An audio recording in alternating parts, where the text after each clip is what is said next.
నిర్ధారణకు అంతిమ నిర్ణయం డిఎన్ఏ టెస్ట్. ఉన్నది ఉన్నట్లుగా వాస్తవాలను శోధించి వివరించేది మన డిఎన్ఏ టీవీ. మన రాష్ట్రం, మన ఛానల్. నమస్కారం, డిఎన్ఏ న్యూస్ కి స్వాగతం. ముందుగా ముఖ్యాంశాలు. తుంగభద్ర నీటిని సేవ్ చేసిన ప్రముఖ సాగునీటి రంగ నిపుణులు కన్నయ్య నాయుడిని సన్మానించిన సీఎం చంద్రబాబు. కన్నయ్య నాయుడికి శాల్వా కప్పి జ్ఞాపిక అందజేసి అభినందించిన సీఎం. తుంగభద్ర 19 గేటు స్థానంలో స్టాప్ లాక్ గేట్ ను ఏర్పాటు చేయడం అనేది భారతదేశ చరిత్రలోని ఒక అపూర్వమైన ఘట్టమని మంత్రి డాక్టర్ నిమ్మల రామానాయుడు వెల్లడి. అటువంటి రికార్డును సృష్టించిన ప్రముఖ సాగునీటి రంగ నిపుణులు కన్నయ్య నాయుడికి కృతజ్ఞతలు తెలిపిన మంత్రి. అనకాపల్లి జిల్లాలో ఫార్మా కంపెనీలో రియాక్టర్ పేలుడు కారణంగా 17 మంది అసువులు బాయిగా మరికొందరు తీవ్రంగా గాయపడిన ఘటనపై మాజీ సీఎం వైఎస్ జగన్ దిగ్భ్రాంతి. మరణించిన వారి కుటుంబాలకు ప్రగాఢ సంతాపాన్ని, సానుభూతిని తెలియజేసిన జగన్. స్థిరమైన పట్టణాభివృద్ధి ప్రణాళిక అమల్లో ప్రభుత్వం, స్థిరాస్తి రంగం మధ్య పరస్పర సహకారం అవసరమని మంత్రి పి నారాయణ వెల్లడి. రాష్ట్ర విజన్ను సాధించే క్రమంలో స్మార్ట్ సిటీపై స్థిరమైన వృద్ధి అంశాలపై ప్రభుత్వం దృష్టి సాధిస్తుందని వెల్లడి. ప్రముఖ సాగునీటి రంగ నిపుణులు రిటైర్డ్ అధికారి కన్నయ్య నాయుడిని ముఖ్యమంత్రి నారా చంద్రబాబు నాయుడు సన్మానించారు. వెలగపూడి సచివాలయంలో కన్నయ్య నాయుడికి శాల్వా కప్పి జ్ఞాపిక అందజేసి అభినందించారు. వరదపోటుతో ఇటీవల తుంగభద్ర జలాశయ 19వ గేటు కొట్టుకుపోయింది. విషయం తెలుసుకున్న సీఎం చంద్రబాబు సమస్యను పరిష్కరించేందుకు కన్నయ్య నాయుడికి ఫోన్ చేసి అక్కడకు వెళ్లాలని కోరారు. పరిస్థితిని గాడిన పెట్టేందుకు ఎంతో శ్రమించిన కన్నయ్య నాయుడు వరద ప్రవాహం ఉధృతంగా కొనసాగుతున్న సమయంలో ఏపీ, కర్ణాటక అధికారుల సహకారంతో స్టాప్ లాగ్ గేటు విజయవంతంగా అమర్చారు. దీంతో సుమారు 30 టీఎంసీల నీరు వృధా కాకుండా అడ్డుకోగలిగారు. ఈ నేపథ్యంలో ముఖ్యమంత్రి చంద్రబాబు నాయుడు కన్నయ్య నాయుడిని ప్రత్యేకంగా పిలిపించుకుని మాట్లాడారు. ప్రాజెక్టులో నీరు ఉండగానే స్టాప్ లాక్ గేట్ అమర్చి నీరు వృధా కాకుండా రైతాంగానికి ఎంతో మేలు చేశారని ధన్యవాదాలు తెలిపారు. రాష్ట్ర రైతాంగం తరపున కన్నయ్య నాయుడికి సీఎం చంద్రబాబు నాయుడు కృతజ్ఞతలు తెలిపారు. కార్యక్రమంలో జలవనరుల శాఖ మంత్రి నిమ్మల రామానాయుడు తదితరులు పాల్గొన్నారు. వేల క్యూసెక్ల వరద నీరు ప్రవహిస్తూ ఉండగా తుంగభద్ర 19వ గేటు స్థానంలో స్టాప్ లాక్ గేట్ ని ఏర్పాటు చేయడం అనేది భారతదేశ చరిత్రలోని ఒక అపూర్వమైన ఘట్టమని, అటువంటి రికార్డును సృష్టించిన ప్రముఖ సాగునీటి రంగ నిపుణులు కన్నయ్య నాయుడికి కృతజ్ఞతలు తెలుపుతున్నట్లు రాష్ట్ర జలవనరుల అభివృద్ధి శాఖ మంత్రి డాక్టర్ నిమ్మల రామానాయుడు పేర్కొన్నారు. ఈ స్టాప్ లాగ్ గేటు ఏర్పాటు చేయడం వలన సుమారు 40 టీఎంసీల నీరు వృధా కాకుండా కాపాడుకోవడం జరిగిందని తెలిపారు.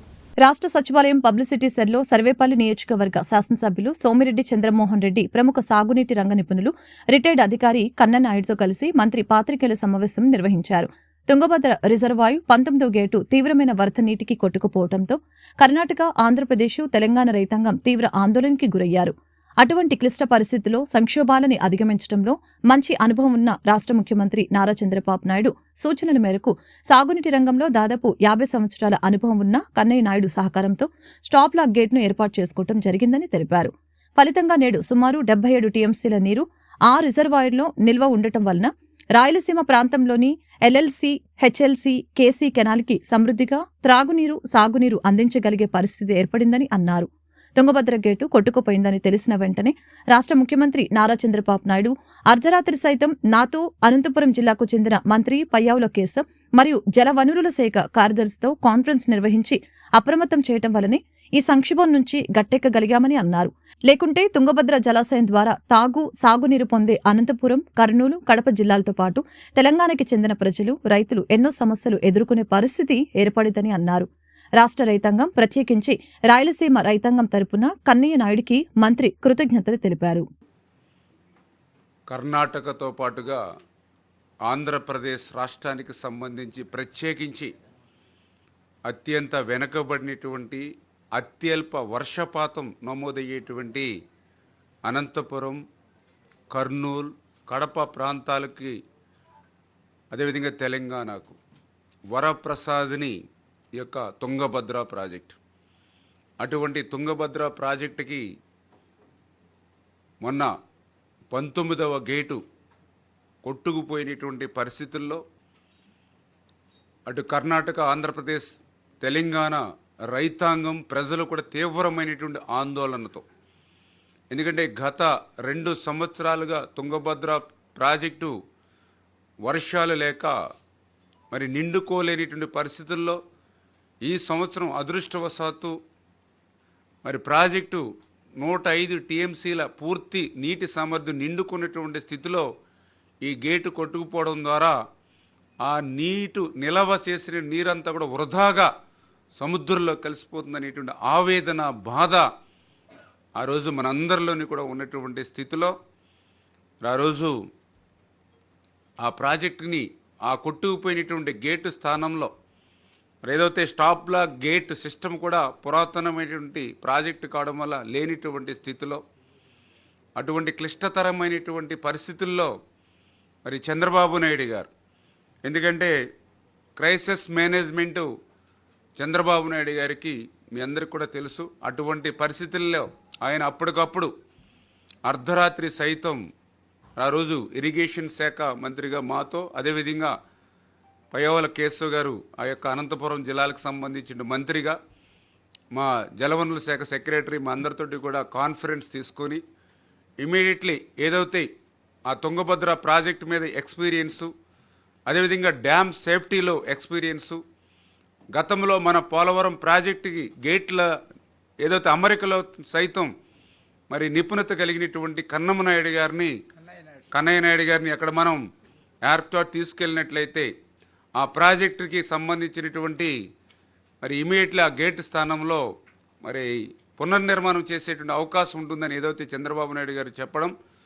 మరి ఆయన ఇచ్చినటువంటి డైరెక్షన్ ప్రకారం హైదరాబాదులో అప్పటికే ఆయన కంటికి ఆపరేషన్ చేయించుకుని మరి రెస్ట్ తీసుకుంటున్నా కూడా జాతి ప్రయోజనాలను దృష్టిలో పెట్టుకుని చంద్రబాబు నాయుడు గారు రిక్వెస్ట్ చేశారని చెప్తే ఇమీడియట్లీ మరి ఆయన ఆరోగ్యాన్ని కూడా పక్కన పెట్టి మరి ఆయన ఇమీడియట్లీ అప్పటికప్పుడు ఫ్లైట్ మీద అక్కడ తుంగభద్ర ప్రాజెక్టుకి ఆయన్ని పంపించడం జరిగింది. నిజంగా కన్నయ్య నాయుడు గారు అక్కడికి వెళ్ళే సమయానికి ఈయన రాకపోతే నిజంగా అంతకుముందు ఆ ఒక్క రోజులోనూ కూడా అక్కడ ఉన్నటువంటి అధికారులు కానీ అక్కడ ఉన్నటువంటి ఎవరైతే ఆ యొక్క తుంగభద్ర బోర్డుకు సంబంధించిన వారు కానీ చేతులెత్తేసినటువంటి పరిస్థితి. సాక్షాత్తు అక్కడ ప్రభుత్వం ఉప ముఖ్యమంత్రి గారు కూడా మీరు చూశారు, ఈ యొక్క 19వ గేటు స్థానంలో మళ్ళీ ఈ యొక్క స్టాప్ లాక్ గేట్ని ఏర్పాటు చేయాలని అంటే దగ్గర నెలాఖరు వరకు సమయం పడుతుంది. ఖరీఫ్ పంటకే కాదు త్రాగునీరుకి కూడా ఇబ్బందికరమైన పరిస్థితి వస్తుంది అని చెప్పి ఆ రోజు అనుకునేటువంటి స్థితిలో మరి ఈ యొక్క కన్నయ్య నాయుడు గారు అక్కడ ఒక టీంని, రెస్క్యూ టీంని ఏర్పాటు చేసుకుని ఆయన సారథ్యంలో నిజంగా ఆంధ్రప్రదేశ్ రాష్ట్రంలోనే కాదు భారతదేశ చరిత్రలోనే ఒక అపూర్వమైనటువంటి ఘట్టం. ఎందుకంటే వేల క్యూసిక్ల వరద నీరు ప్రవహిస్తుండగా స్టాప్ బ్లాక్ గేట్ని ఏర్పాటు చేస్తానని ఆయన ధైర్యంగా మరి అటు సిడబ్ల్యూసీని కానీ అటు తుంగభద్ర బోర్డు కానీ అనుమానాలు వ్యక్తం చేసిన ఎస్ నా ఎక్స్పీరియన్స్ 50 years అని చెప్పి ఆయన మరి ఏదైతే ఆ స్టాప్ బ్లాక్ గేట్స్ను కూడా, ఎందుకంటే అది కూడా 60x20 సైజు ఉన్నటువంటి గేట్ని కూడా దాన్ని 5 బిట్లుగా డిజైన్ చేసుకొని కన్నయ్య నాయుడు గారు అవి కూడా ఒక్కరే చేస్తే ఆలస్యం. అనకాపల్లి జిల్లా అచ్యుతాపురం సైజులో గల ఫార్మా కంపెనీలో రియాక్టర్ పేలుడు కారణంగా 17 మంది అసువులు పాయగా మరికొంతమంది తీవ్రంగా గాయపడిన ఘటనపై వైసీపీ అధినేత మాజీ CM YS Jaganmohan Reddy X వేదికగా తీవ్ర దిగ్భ్రాంతి వ్యక్తం చేశారు. మరణించిన వారి కుటుంబాలకి ప్రగాఢ సంతాపాన్ని, సానుభూతిని తెలియజేశారు. వైఎస్ఆర్సీపీ ప్రభుత్వం ఎల్జీ పాలిమర్స్ బాధితుల్ని ఆదుకున్న తరహాలోనే ఈ ప్రమాదంలో మరణించిన వారి కుటుంబాలకి ₹1 కోటి చొప్పున పరిహారం అందించాలని డిమాండ్ చేశారు. గాయపడి చికిత్స పొందుతున్న వారికి ఉచితంగా ఉత్తమ వైద్యం అందించాలని కోరారు. వారు కోలుకునేంత వరకు ఆర్థిక సహాయం చేయాలని పేర్కొన్నారు. తమ పార్టీ నాయకులతో కూడిన బృందం అక్కడ పర్యటించి బాధితులకి తోడుగా నిలుస్తుందని అన్నారు. ఈ ప్రమాదంపై ఉన్నత స్థాయి విచారణ జరపాలని డిమాండ్ చేశారు. మళ్లీ ఇలాంటివి జరగకుండా గట్టి చర్యలు తీసుకోవాలని వైఎస్ జగన్ విజ్ఞప్తి చేశారు. స్థిరమైన పట్టణాభివృద్ధి ప్రణాళిక అమల్లో ప్రభుత్వం, స్థిరాస్తి రంగం మధ్య పరస్పర సహకారం అవసరమని రాష్ట్ర పట్టణాభివృద్ధి శాఖ మంత్రి పి నారాయణ తెలిపారు. రాష్ట్ర విజన్ను సాధించే క్రమంలో స్మార్ట్ సిటీలు, మౌలిక సదుపాయాల పెంపు, స్థిరమైన వృద్ధి అంశాలపై ప్రభుత్వం దృష్టి సాధిస్తుందని చెప్పారు. జాతీయ స్థిరాస్తి అభివృద్ధి మండలి సెంట్రల్ జోన్ నేతృత్వంలో స్థానిక నాగ్ కళ్యాణ మండపంలో ఆత్మీయ సమావేశం నిర్వహించారు. దీనికి ముఖ్య అతిథిగా విచ్చేసిన నారాయణ మాట్లాడుతూ రాష్ట్ర విజన్ను సాధించే క్రమంలో స్మార్ట్ సిటీలు, మౌలిక సదుపాయాల పెంపు, స్థిరమైన వృద్ధి అంశాలపై ప్రభుత్వం దృష్టి సారిస్తుందని తెలిపారు. రాష్ట్ర పౌర సరఫరాల శాఖ మంత్రి నాదెండ్ల మనోహర్ మాట్లాడుతూ రియల్ ఎస్టేట్ రంగం పుంజుకునేలా ప్రభుత్వం పలు విధాన సంస్కరణలు చేపడుతుందని అన్నారు. గృహ నిర్మాణ శాఖ మంత్రి పార్థసారథి మాట్లాడుతూ గత ప్రభుత్వం ఇసుక కొరత సృష్టించి రియల్ ఎస్టేట్ రంగాన్ని నిర్వీర్యం చేసిందని, భవన నిర్మాణ కార్మికులకి ఉపాధి లేకుండా చేసిందని అన్నారు.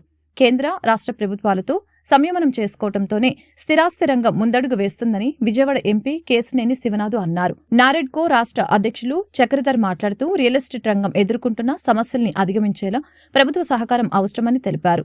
విజయవాడ తూర్పు, సెంట్రల్, పెనమలూరు, గన్నవరం, గుంటూరు పశ్చిమ ఎమ్మెల్యేలు గద్దె రామ్మోహన్, బోండా ఉమామేశ్వరరావు, బోడెప్రసాద్, యార్లగడ్డ వెంకట్రావు, మాధవి, నారెడ్కో సెంట్రల్ జోన్ అధ్యక్షులు సందీప్ మండవ, ప్రతినిధులు భాష్యం ప్రవీణ్, పరుచూరి కిరణ్, కేవీ రమణ, కృష్ణ తదితరులు పాల్గొన్నారు.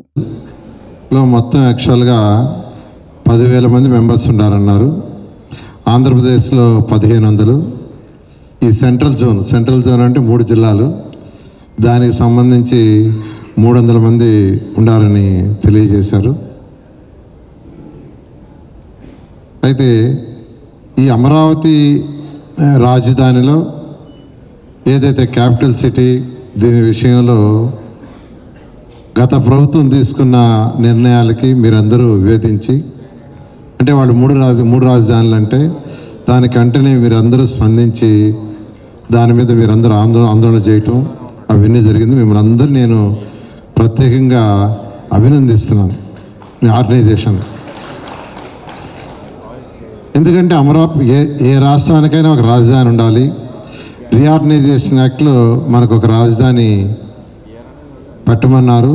దానికి అమరావతి రాజధానిగా ఇది సెంట్రలీ పాయింట్, అంటే అటు శ్రీకాకుళం నుంచి ఈ అమరావతికి కానీ, అమరావతి నుంచి అనంతపురం కానీ ఈక్వల్ డిస్టెన్స్. ఆ దృష్టితో ఆ రోజు ముఖ్యమంత్రిగా ఉన్న నారా చంద్రబాబు నాయుడు గారు ఇక్కడ పెట్టడం. అయితే గత ప్రభుత్వం 3 ముక్కలు ఆట ఆడుతూ ఈ రాజధానిని యాక్చువల్గా నిర్మాణం చేయటం జరిగింది. అయితే మళ్ళా ఈ ప్రభుత్వం మహిళలపై హింస విషయంలో చాలా కఠినంగా ఉండాలని, ఆడబిడ్డల జోలికి వస్తే అదే తనకు చివరి రోజు అనే విషయం నేరస్తులకు అర్థం కావాలని సీఎం చంద్రబాబు అధికారులకి దిశానిర్దేశం చేశారు. రాష్ట్రంలో పోలీసింగ్లో స్పష్టమైన మార్పు కనిపించాలని, నేరం చేస్తే శిక్ష తప్పదు అనే భయం కనిపించేలా పోలీస్ శాఖ పనిచేయాలని సూచించారు. నేరం జరిగిన తర్వాత నేరస్తుల్ని పట్టుకోవడం, శిక్షించడం ఒక ఎత్తు అయితే అసలు నేరం చేయాలంటేనే భయపడే పరిస్థితి కల్పించాలని అన్నారు. వెలగపూడి రాష్ట్ర సచివాలయంలో హోంశాఖపై సీఎం సమీక్ష నిర్వహించారు. హోంమంత్రి వంగలపూడి అనిత, డీజీపీ ద్వారకా తిరుమలరావుతో పాటు పోలీస్ శాఖలోని ఉన్నతాధికారులు ఈ సమీక్షలో పాల్గొన్నారు. శ్రావణ మాసం 3వ శుక్రవారాన్ని పురస్కరించుకొని 23వ తేదీన ఇంద్రకీలాద్రిపై దుర్గమ్మ సన్నిధిలో సామూహిక వరలక్ష్మి వ్రతాలను ఆచరించనున్నారు. ఆర్జిత సేవ, ఉచిత సేవగా నిర్వహించే సామూహిక వరలక్ష్మి వ్రతాలను ఆచరించేందుకు మహామండపం 6వ అంతస్తు దేవస్థానం సిద్ధం చేస్తోంది. శుక్రవారం ఉదయం 7:30 మహామండపం 6వ అంతస్తులో ఉత్సవమూర్తి వద్ద ఆర్జిత సేవగా వరలక్ష్మి వ్రతాలను నిర్వహిస్తారు. 1,500 రూపాయల టికెట్ కొనుగోలు చేసిన భక్తులు ఈ సేవలో పాల్గొనవచ్చు. అనంతరం ఉదయం 10 గంటలకి ఉచిత సామూహిక వరలక్ష్మి వ్రతాలను నిర్వహించనున్నారు. ఉచిత సేవలో పాల్గొనేందుకు 500 మంది భక్తులకి దేవస్థానం అవకాశం కల్పిస్తోంది. సేవలో పాల్గొనేందుకు ఆసక్తి ఉన్న భక్తుల నుంచి దేవస్థానం ఇప్పటికే దరఖాస్తులను స్వీకరించింది. సేవలో పాల్గొనే వారికి అవసరమైన పూజ సామాగ్రిని దేవస్థానమే సమకూరుస్తోంది.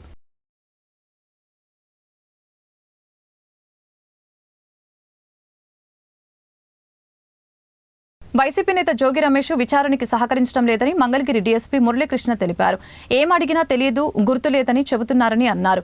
చంద్రబాబు నివాసంపై దాడి కేసులో వైసీపీ నేతను విచారించిన అనంతరం డీఎస్పీ మీడియాతో మాట్లాడారు. విచారణ నిమిత్తం 94 BNSS కింద విచారణకి పిలిచినట్లు తెలిపారు. దాడి కేసుకు సంబంధించి ప్రశ్నించగా ఆయన సమాచారం ఇవ్వటం లేదని అన్నారు. అవసరమైతే జోగి రమేష్ ను మళ్లీ విచారణకు పిలుస్తామని తెలిపారు. 94 BNSS చట్టం ప్రకారం విచారణలో భాగంగా ఏ వ్యక్తినైనా కావాల్సిన డాక్యుమెంట్లను కానీ, ఎలక్ట్రానిక్ డివైజులు కానీ అడిగే అధికారం ఉందని తెలిపారు.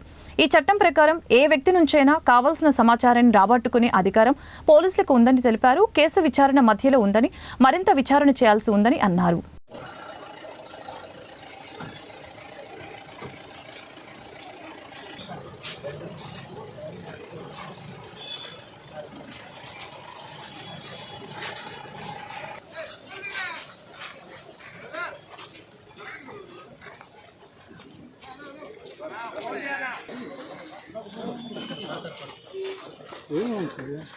విద్యార్థుల సమగ్ర అభివృద్ధికి టీచింగ్ ప్లాన్ ప్రకారం బోధన జరిగేలా చూడాలని ఎన్టీఆర్ జిల్లా కలెక్టర్ సృజన అన్నారు.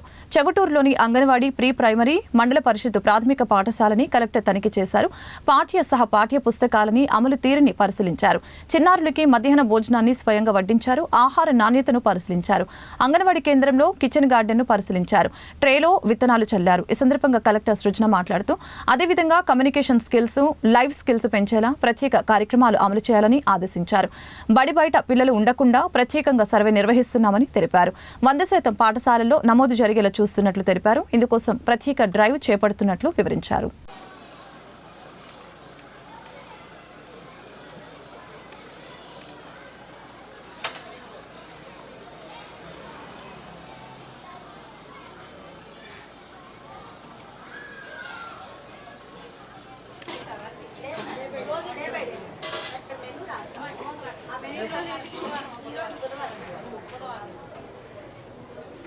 వీటిల్లో ఏదన్నా పిల్లలు ఇష్టపడకుండా తినకుండా ఉండేది ఉన్నాయా? ఉంది కాబట్టి వాళ్ళు ఏది ఇష్టంగా తింటారా? ఇదైనా ఇంకేది సాంబార్ అన్నం తినట్లేదు లేదా ఇదేదో తినట్లేదు కాబట్టి ఇష్టం లేదు కాబట్టి అంటే కొత్త మెనూ వచ్చింది వాళ్ళు ఇష్టమేనా? నా కోసం చెప్తున్నావు, నీ కోసం చెప్తున్నావు పెట్టేదా? దీంతో చాలా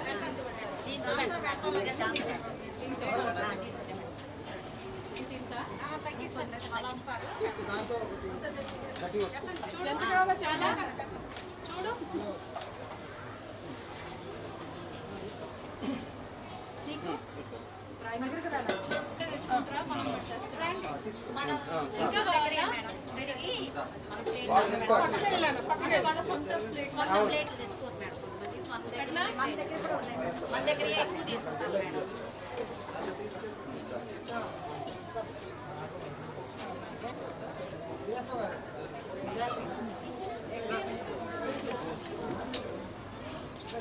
మీరు వచ్చేసండి.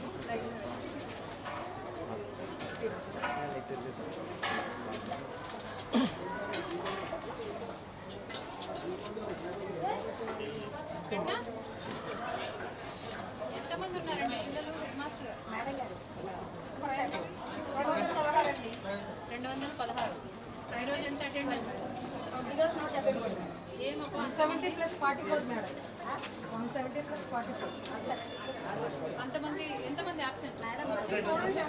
పేరెంట్స్ కూడా మమ్మల్ని అడిగి తీసుకెళ్ళారు.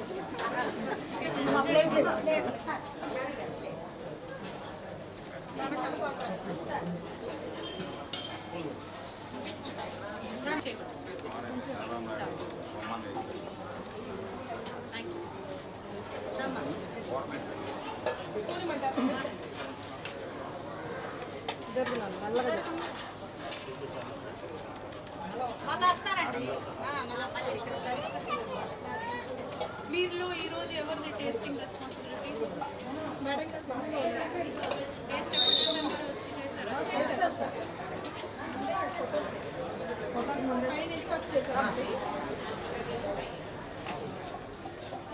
కారం కనిపిస్తుంది అబ్బాయి ప్రతిసారి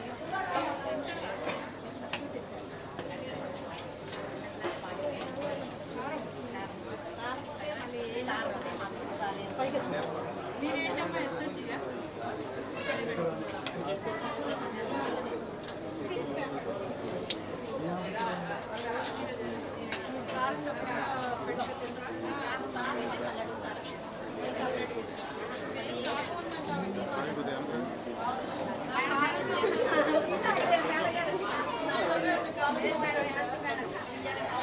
నాకు ప్రతి దగ్గర ఒకటే ఫీడ్బ్యాక్ కారం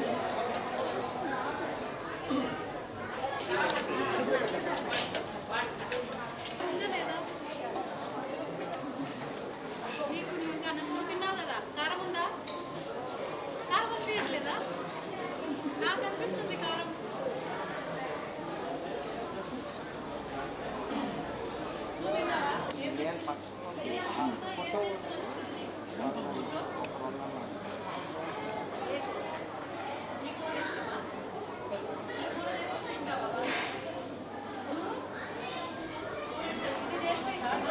సాంబార్ రైస్ చేస్తే ఇష్టం ఉండగా అది కూడా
పశ్చిమ బెంగాల్లో నియంతృత్వ పాలన జరుగుతుందని, కళాశాలలో, ఆసుపత్రిలో ఉద్యోగాలు చేసే చోట కూడా మహిళలకి రక్షణ లేదని, కోల్కతాలో జరిగిన ఘోరం మళ్లీ పునరావృతం కాకుండా చర్యలు తీసుకోవాల్సిన అవసరం ఉందని, దుర్మార్గపు చర్యకు పాల్పడిన వారిని కఠినంగా శిక్షించాలని కేంద్ర, రాష్ట్ర ప్రభుత్వాలను సిఐటియు రాష్ట్ర ప్రధాన కార్యదర్శి సిహెచ్ నరసింగరావు డిమాండ్ చేశారు.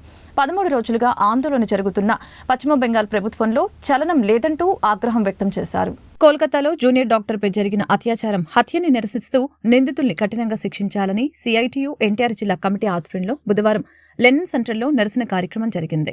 ఈ కార్యక్రమంలో పాల్గొన్న సిఐటియు రాష్ట్ర ప్రధాన కార్యదర్శి సిహెచ్ నరసింగరావు మాట్లాడారు. దేశంలో చట్టాలు చేసిన మహిళలపై అత్యాచారాలు, హత్యలు ఆగటం లేదని అన్నారు. కోల్కతాలో జరిగిన ఘటనని నిర్భయ 2గా అభివర్ణించారు. పశ్చిమ బెంగాల్ ప్రభుత్వం దోషులకి మద్దతిస్తుందని ఆరోపణలు చేశారు. రాష్ట్రం, కేంద్ర ప్రభుత్వాలు దోషులని కఠినంగా శిక్షించాలని, ఇలాంటి ఘటనలు జరగకుండా చర్యలు తీసుకోవాలని డిమాండ్ చేశారు. సిఐటియు కార్యదర్శి ధనలక్ష్మి మాట్లాడుతూ పశ్చిమ బెంగాల్ ముఖ్యమంత్రి మమతా బెనర్జీ శిఖండిలా తయారైందని అన్నారు. సాటి మహిళపై అఘాయిత్యం చేసి హత్య చేస్తే ప్రభుత్వం దోషులకు అండగా ఉండటం పట్ల ఆమె తీవ్ర ఆగ్రహం వ్యక్తం చేశారు.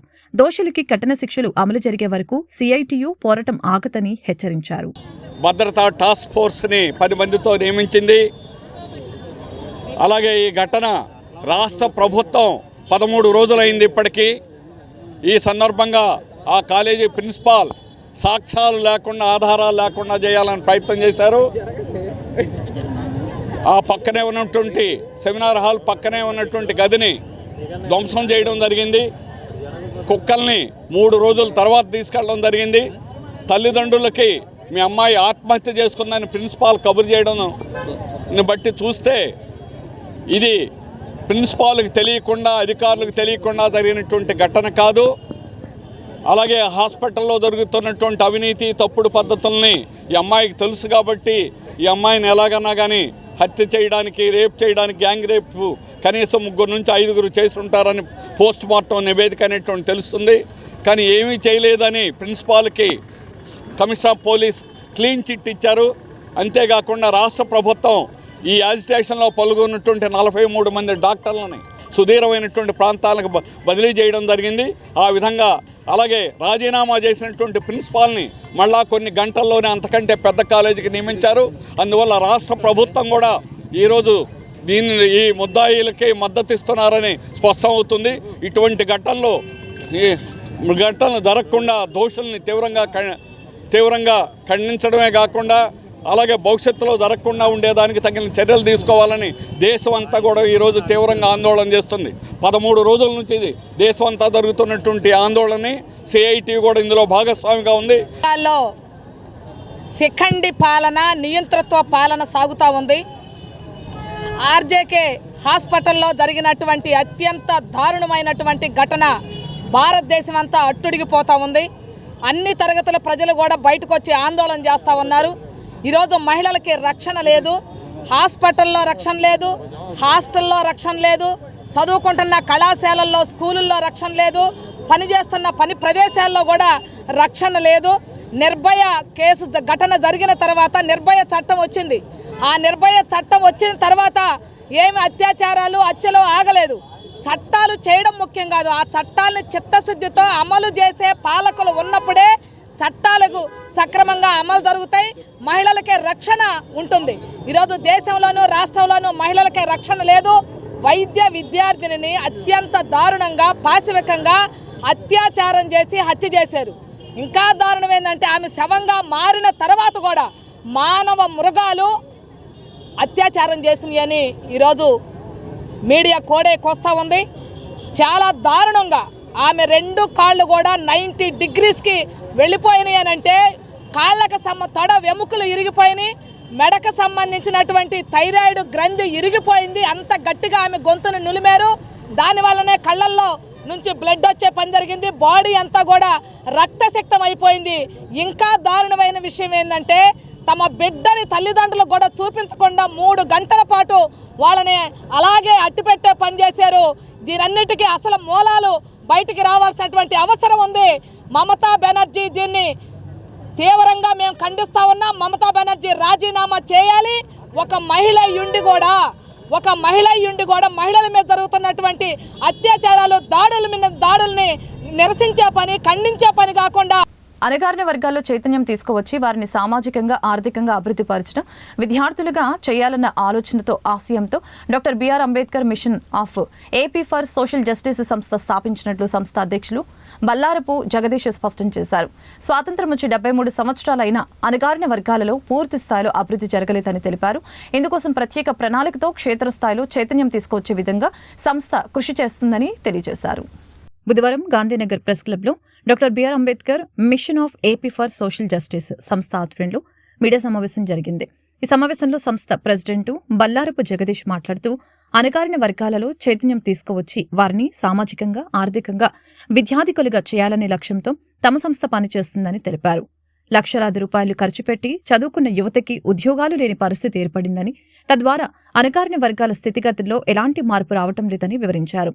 వారిని చైతన్యం చేయటం ద్వారా వారి జీవితాలలో మార్పు తీసుకురావచ్చని అన్నారు. ఈ కార్యక్రమంలో సంస్థ general secretary M Subrahmanyam, vice president G Kishore Babu, joint secretary VJ Wilson, treasurer Kranthikumar తదితరులు పాల్గొన్నారు. నవభారత రాజ్యాంగ నిర్మాత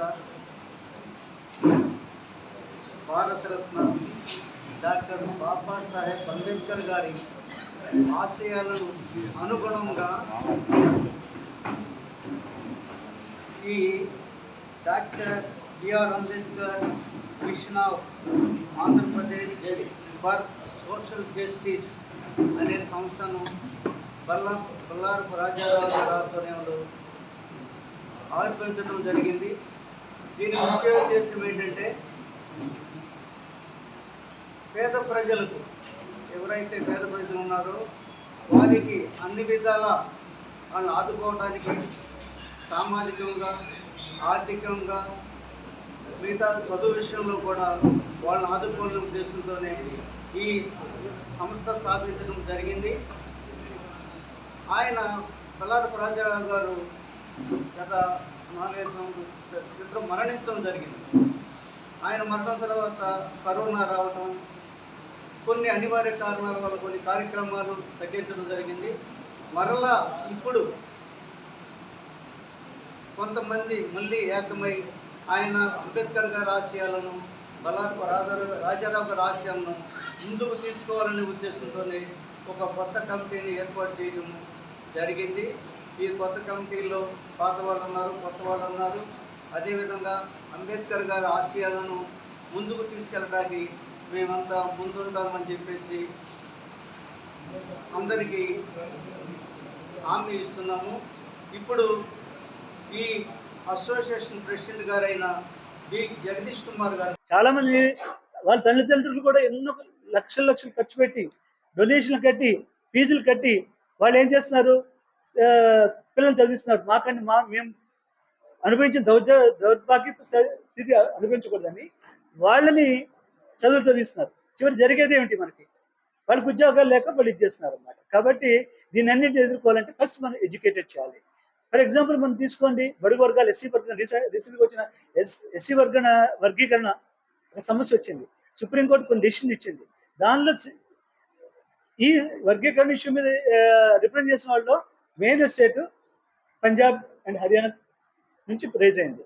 దానిలో మన ఆంధ్రప్రదేశ్ అండ్ తెలంగాణ కంబైన్ నుంచి ఎవరో ఒకళ్ళు ఇంప్లీడ్ అయ్యారు. ఇంప్లీడ్ అంటారు, దానిలో మేము కూడా ఉన్నాము అని. ఇంప్లీడ్ అయిన తర్వాత వచ్చిన డెసిషన్ అన్ని కూడా ఒక ఎన్నో సంవత్సరాల తర్వాత ఇప్పుడు డెసిషన్ ఇచ్చారు, ఎన్నో రోజులు పోరాడుతారు. చివరికి ఏది కూడా ఇంప్లిమెంటబుల్గా లేదు. ముఖ్యంగా ఏంటంటే అనవసరంగా ఏమంటారు క్రీమీ లేయర్ అని ఎత్తారు. అది ఎక్కడ కాన్స్టిట్యూషన్లో మనకు లేదు. దాన్ని అందరం వ్యతిరేకిస్తున్నాము. అన్ని కులాలు ఇచ్చేసారు, ఎంపీలు కూడా వెళ్ళి ప్రయత్నం చేశారు. అలాగే ఇప్పుడు మిగిలిన అన్ని కులాల్లో కూడా వ్యతిరేకత వచ్చింది. వర్గీకరణ అనేది మాకు ఇవ్వాల్సిన కూడా మాకు ఇవ్వండి. మాకు అనుభవజ్ఞులైన యోగ్యులైన వాళ్ళకి ఉద్యోగాలు ఇవ్వండి చాలు. మా కోట మాకు ఫిలప్ చేయండి, దట్స్ ఎనఫ్. మాకు పరిశ్రమలో మాకు ఇవ్వండి. మీరు ఏమో కన్సల్టెన్సీ సర్వీస్ అని చెప్పేసి కన్సల్టెన్సీ కదా టెంపరీ ఉద్యోగాలు ఇస్తున్నారు.